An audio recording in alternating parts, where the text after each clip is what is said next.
Halo The Winners, Assalamualaikum warahmatullahi wabarakatuh.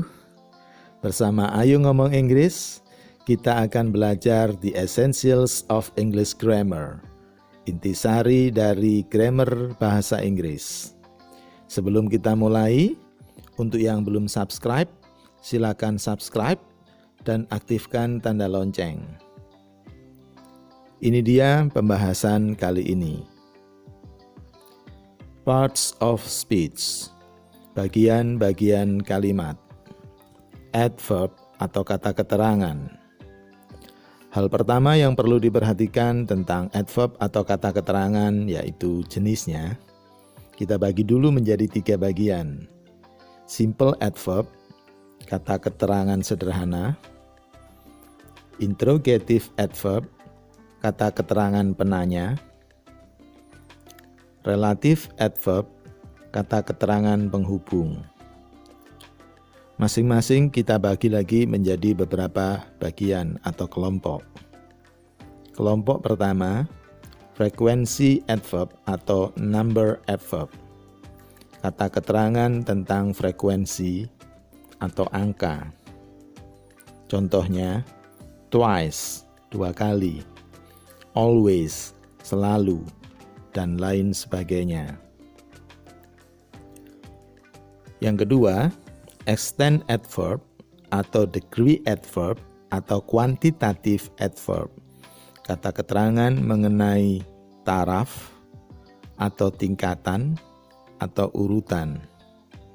Contoh, very, sangat, so, begitu atau teramat, dan lain sebagainya. Yang ketiga, manner adverb atau state adverb atau qualitative adverb. Kata keterangan cara atau keadaan atau kualitatif. Contohnya, quickly dengan cepat, well dengan baik, dan lain sebagainya. Yang keempat, place adverb atau direction adverb, kata keterangan mengenai tempat atau arah. Contohnya, here, di sini, there, di sana atau ke sana, dan lain sebagainya. Yang kelima, time adverb, kata keterangan waktu. Contohnya, yesterday, kemarin, every day, setiap hari, dan lain sebagainya. Yang keenam, reason adverb, kata keterangan alasan atau sebab. Contohnya, because, karena, therefore, oleh karena itu, dan lain sebagainya. Untuk interrogative adverb atau kata keterangan penanya, kita menggunakan kata tanya yang difungsikan sebagai adverb atau kata keterangan. Sehingga untuk menanyakan frekuensi adverb, kita menggunakan kata tanya how often atau how many times. Contohnya, how often do you study English? Seberapa sering kamu belajar bahasa Inggris? Untuk menanyakan extent atau degree atau quantitative adverb, kita menggunakan kata tanya how diikuti oleh kata sifat atau kata keterangan yang ingin ditanyakan. Contohnya, how far is that true? Seberapa benar sih itu? Untuk menanyakan manner adverb atau state adverb atau qualitative adverb, kita menggunakan kata tanya how. Bagaimana? Contohnya, how do you do that? Bagaimana Anda melakukan hal itu? Untuk menanyakan place adverb atau direct adverb, kita menggunakan kata tanya where. Contohnya, where do you study English? Di mana kamu belajar bahasa Inggris? Untuk menanyakan time adverb, kita menggunakan kata tanya when. Contohnya, when did you study English? Kapan kamu belajar bahasa Inggris? Untuk menanyakan reason atau alasan, kita menggunakan kata tanya why. Contohnya, why do you study English? Kenapa kamu belajar bahasa Inggris? Sedangkan untuk relative adverb atau kata keterangan penghubung, kita menggunakan kata tanya yang sama dengan interrogative adverb, tapi difungsikan sebagai relative adverb atau digunakan untuk menghubungkan dua kalimat. Contohnya, please tell me how often you study English. Please tell me how far that is true. Please tell me how you study English. Please tell me where you study English. Please tell me when you study English. Please tell me why you study English.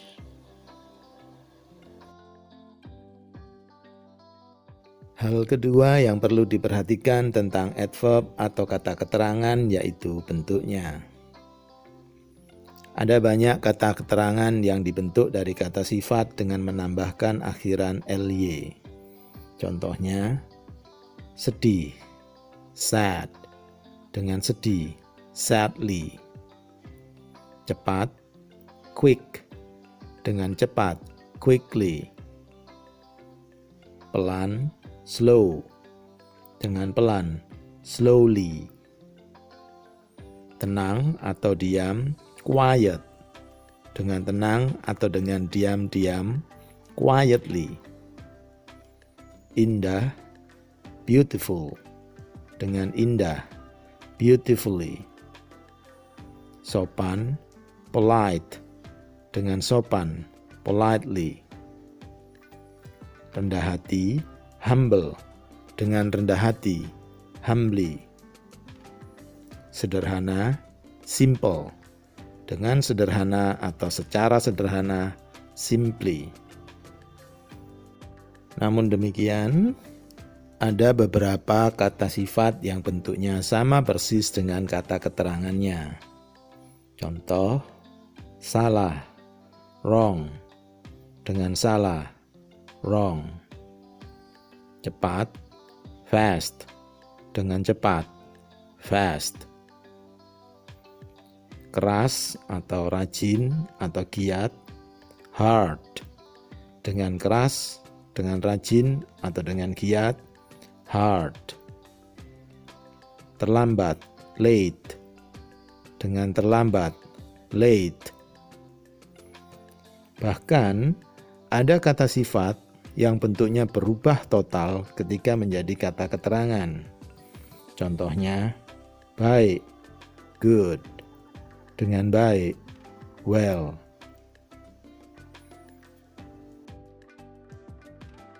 Hal ketiga yang perlu diperhatikan tentang adverb atau kata keterangan yaitu perubahan bentuknya. Sama seperti adjektif atau kata sifat, adverb atau kata keterangan juga mengalami perubahan bentuk karena comparison degree atau tingkat perbandingannya. Cara mengubahnya ada dua. Yang pertama, irregular atau tidak beraturan. Yang kedua, regular atau beraturan. Untuk yang irregular atau tidak beraturan, karena tidak beraturan, maka tidak ada aturannya atau rumusannya. Kita tinggal menirukan yang dikatakan oleh native speaker atau penutur asli, dan kita harus mengingatnya. Contoh, dengan baik, well. Dengan lebih baik, better. Dengan paling baik, best. Dengan buruk, badly. Dengan lebih buruk, worse. Dengan paling buruk, worst. Sedikit, a little. Lebih sedikit, less. Paling sedikit, least. Banyak, much. Lebih banyak, more. Paling banyak, most. Untuk yang regular atau beraturan, dibagi lagi menjadi dua cara, tergantung jumlah suku kata atau suku pengucapannya. Yang pertama dengan menambahkan akhiran er atau est. Yang kedua dengan menambahkan kata more atau most di depannya. Yang menambahkan akhiran er, est, contohnya, dengan terlambat, late. Lebih terlambat, later. Paling terlambat, latest.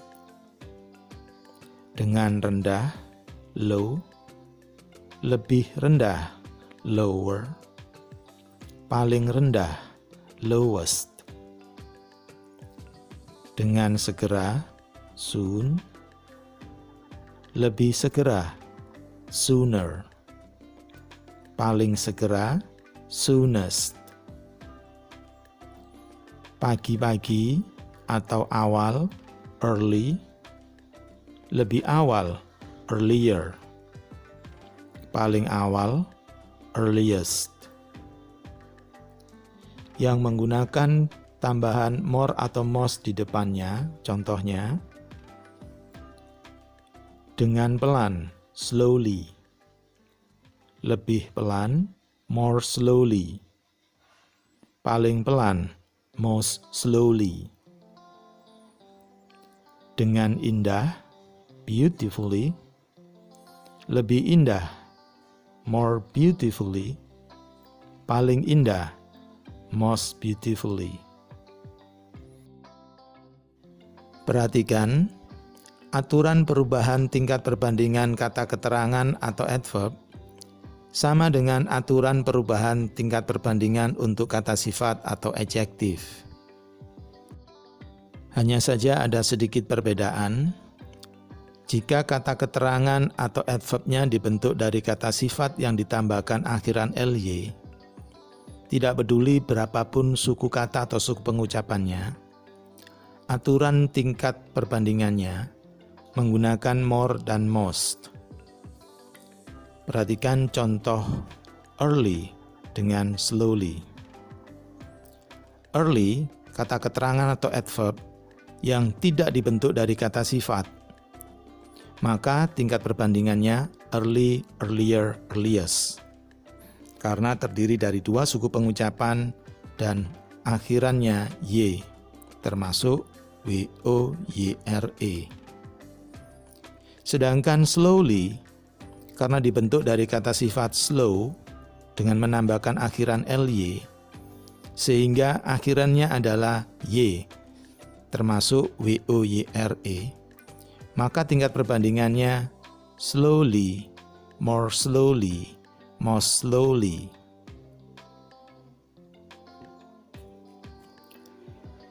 Demikian pembahasan kali ini, semoga bermanfaat.